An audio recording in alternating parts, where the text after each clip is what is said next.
O motor do ônibus urbano 312 ressoava pelas ruas tranquilas de São Lourenço, uma pequena cidade mineira cercada de montanhas e neblina. João Mendes, 58 anos, ajustava o espelho retrovisor com o olhar cansado de quem conhece cada buraco da estrada. O relógio marcava 5h40 quando ele girou a chave e o ronco grave do motor preencheu o ar frio da madrugada. Na garrafa térmica, o café já esfriava. Era mais um dia comum, pelo menos parecia ser. O primeiro passageiro foi Dona Lúcia, 79 anos, de lenço floral e passos lentos. "Bom dia, seu João", disse com a voz fraca.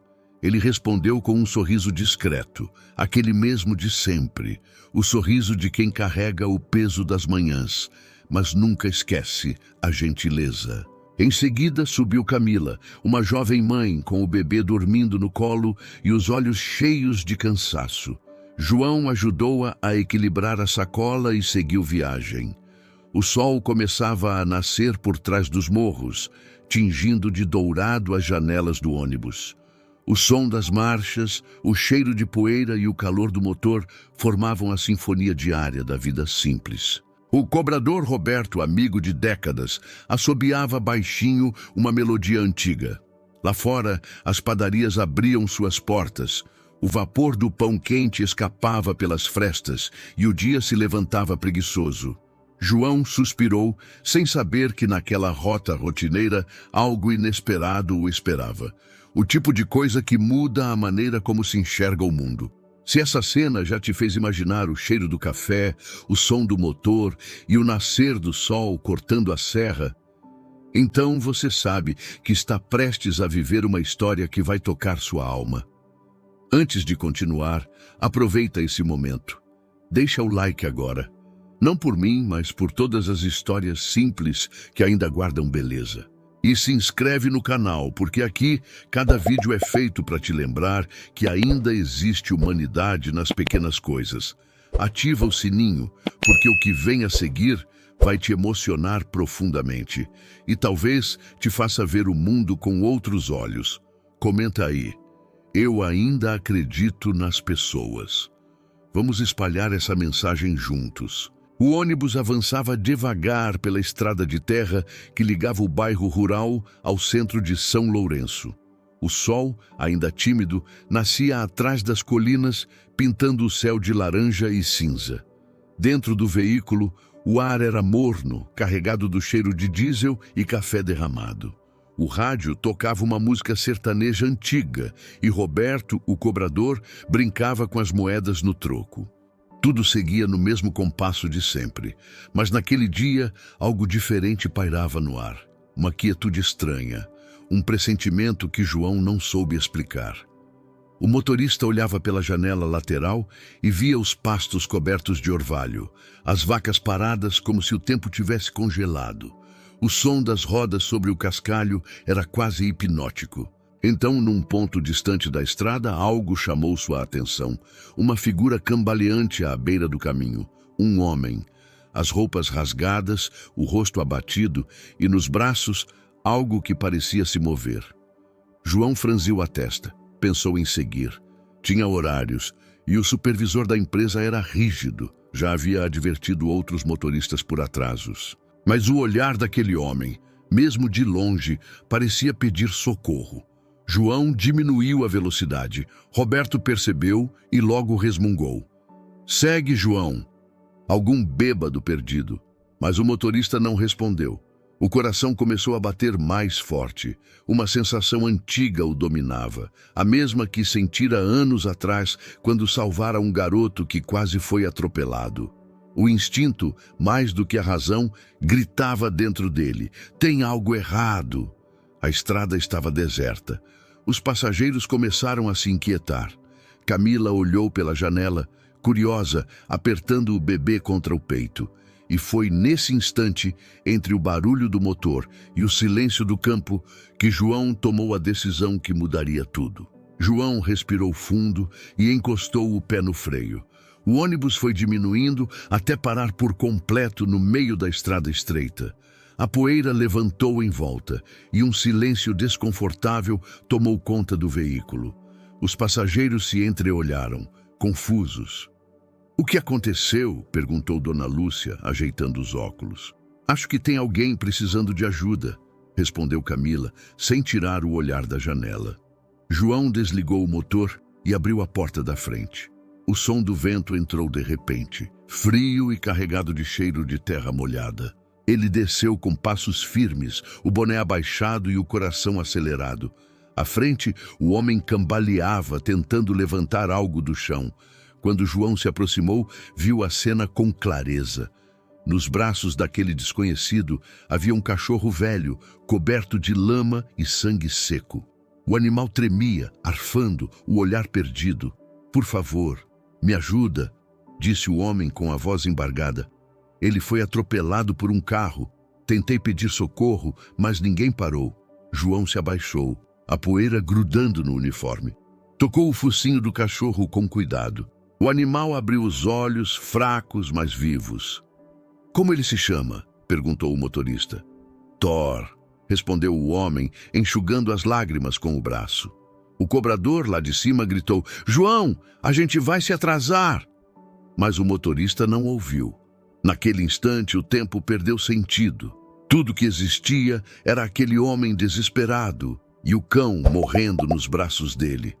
João levantou os olhos para o céu e murmurou: "Hoje, quem precisa chegar a tempo não sou eu, é ele." Pegou o cachorro com cuidado, o colocou nos braços e caminhou em direção ao ônibus. Atrás dele, o homem chorava, surpreso com a compaixão que acabara de presenciar. O rangido dos degraus ecoou quando João subiu com o cachorro nos braços.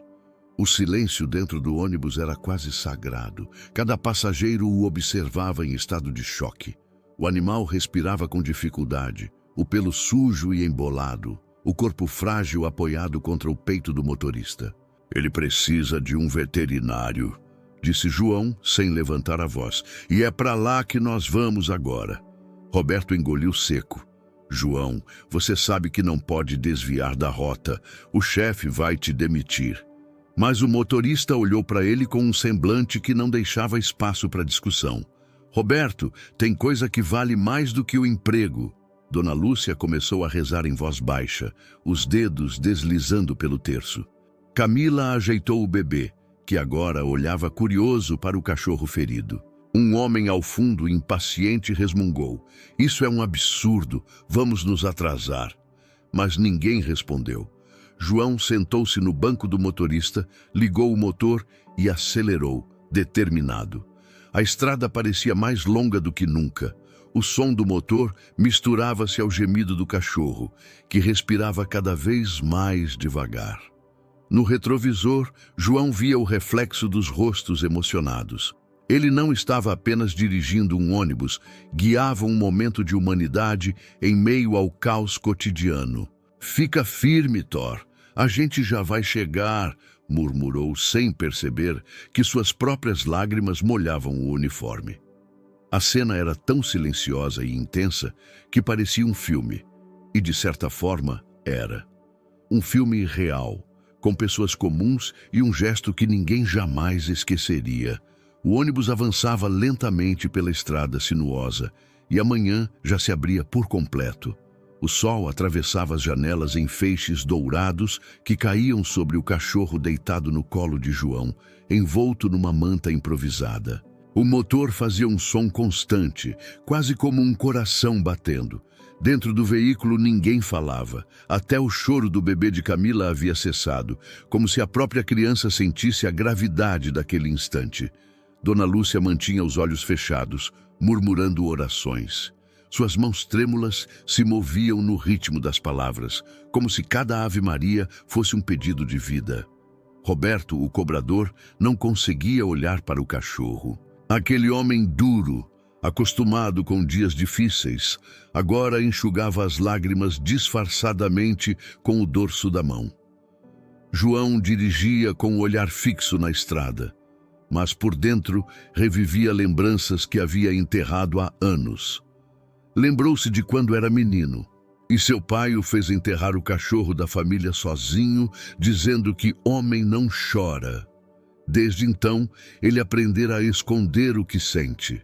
Mas agora, vendo aquele animal lutando por cada suspiro, algo dentro dele se quebrou. Camila, com o bebê adormecido no colo, sussurrou: "Meu filho vai crescer, lembrando que viu bondade hoje." As palavras dela cortaram o silêncio como uma prece. João respirou fundo e, pela primeira vez em muito tempo, sentiu paz no meio do caos. Às vezes, a gente acha que está atrasado, pensou, mas talvez esteja chegando exatamente na hora de fazer o que é certo.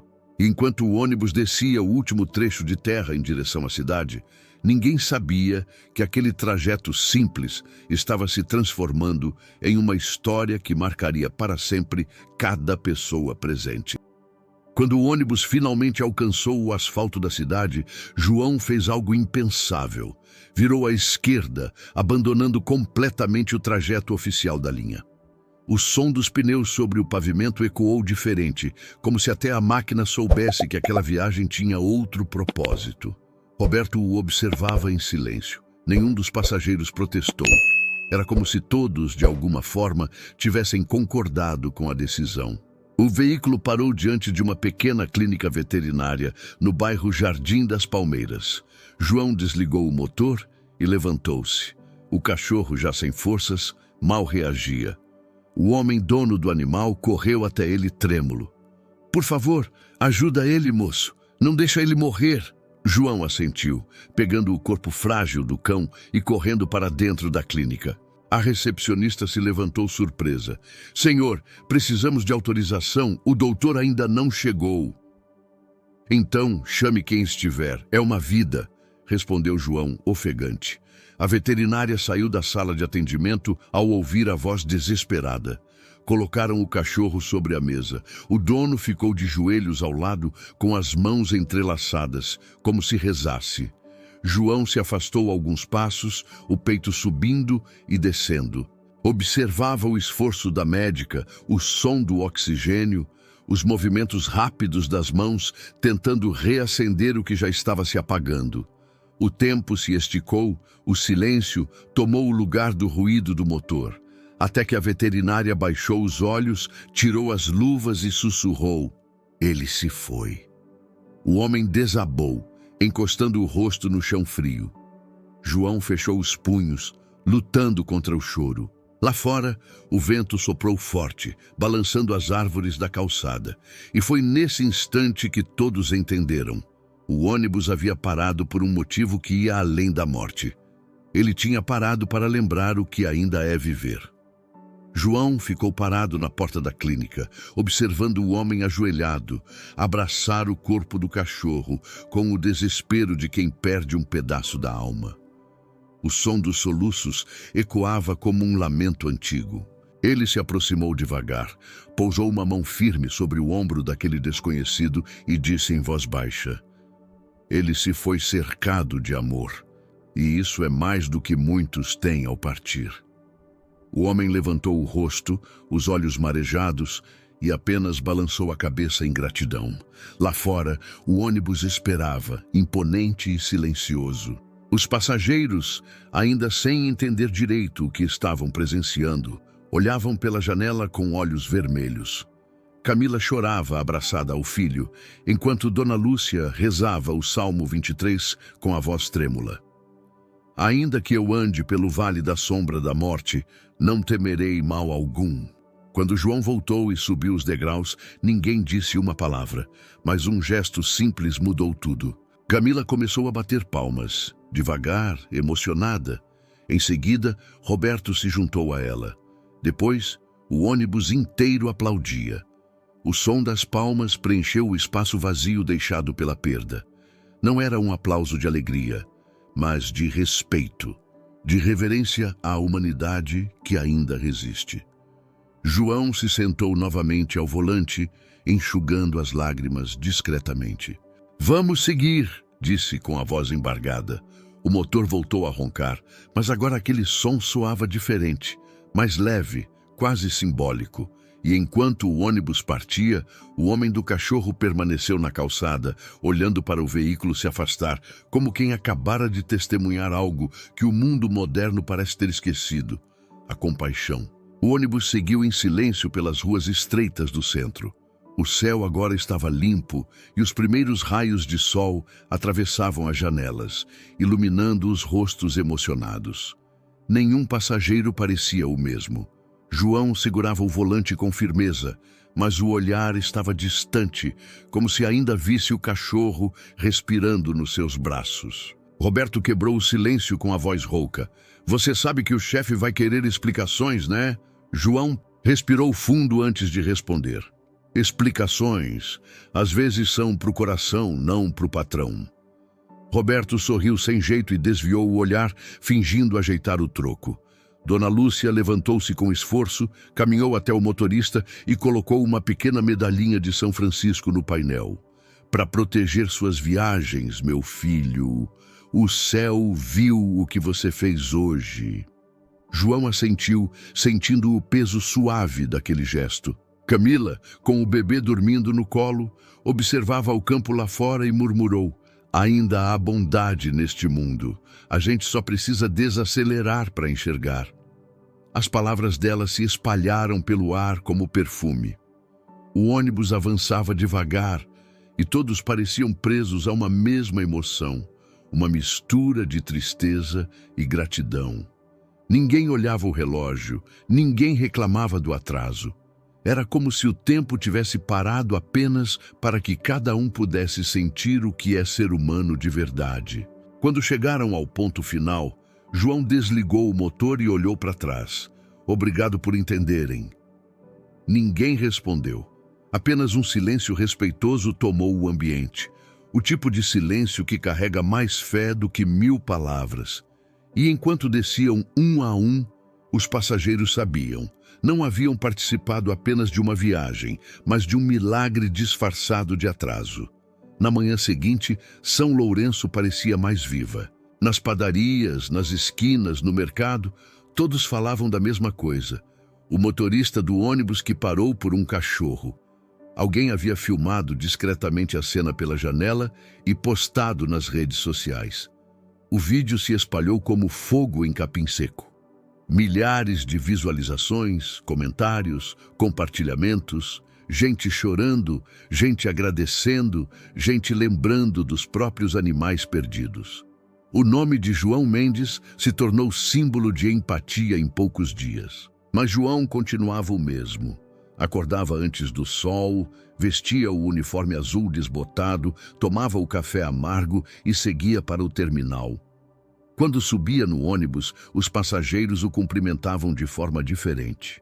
Um senhor lhe entregava um pão de queijo, uma criança o abraçava e até os mais apressados tiravam um segundo para dizer: Deus te abençoe, motorista. A empresa, no início, quis aplicar uma advertência por desvio de rota, mas diante da repercussão positiva e da pressão popular, recuou. O supervisor, constrangido, apenas apertou sua mão e disse: O mundo precisa de mais motoristas como você. João apenas respondeu: O mundo precisa de mais gente que pare quando vê alguém sofrendo. O homem do cachorro, dias depois, voltou à garagem. Levava nas mãos uma pequena caixa de madeira. Dentro, uma coleira velha com o nome Thor. Entregou a João e disse: Ele partiu em paz. Você fez isso possível. João segurou a caixa contra o peito, os olhos marejados. Naquele instante, percebeu que sua simples decisão de parar um ônibus havia parado o mundo por um momento, o suficiente para lembrar as pessoas do que realmente importa. Os meses passaram, mas a história nunca deixou de ser contada. Em São Lourenço, o ônibus da compaixão, como muitos apelidaram, virou parte da memória da cidade. Crianças repetiam o conto como se fosse uma fábula moderna, e motoristas de outras linhas diziam se inspirar em João Mendes. Ele, porém, seguia humilde, como se nada tivesse feito além do que era certo. Ainda deixava uma pequena flor no painel do ônibus, sempre no mesmo lugar onde Dona Lúcia havia colocado a medalhinha de São Francisco. Era a sua forma silenciosa de lembrar que amor também dirige destinos. Às vezes, durante o trajeto, olhava para a beira da estrada onde tudo começou. Havia ali agora uma pequena cruz de madeira com o nome Thor. Ninguém sabia quem a colocou, mas João parava o olhar nela toda vez que passava. Sentia um aperto no peito e, ao mesmo tempo, uma paz profunda, a certeza de que, mesmo no meio do caos, Deus ainda se revela nos gestos mais simples. Numa tarde chuvosa, Camila subiu no ônibus novamente, com o filho já maior. Ao reconhecer o motorista, sorriu. Ele ainda pergunta de você. Diz que quer ser motorista também, para poder ajudar as pessoas. João olhou pelo espelho e respondeu com os olhos marejados. Então, o mundo ainda tem esperança. O ônibus seguiu. Lá fora, a chuva lavava o asfalto e as luzes refletiam no chão como pequenas estrelas. A vida continuava, mas ninguém dentro daquele veículo seria o mesmo. E se essa história chegou até você, lembre-se, às vezes o maior milagre acontece quando a gente simplesmente para. Porque é nas pausas, não nas corridas, que Deus mostra o caminho. Compartilhe essa história. Que cada parada da vida nos lembre que amor nunca é atraso, é propósito.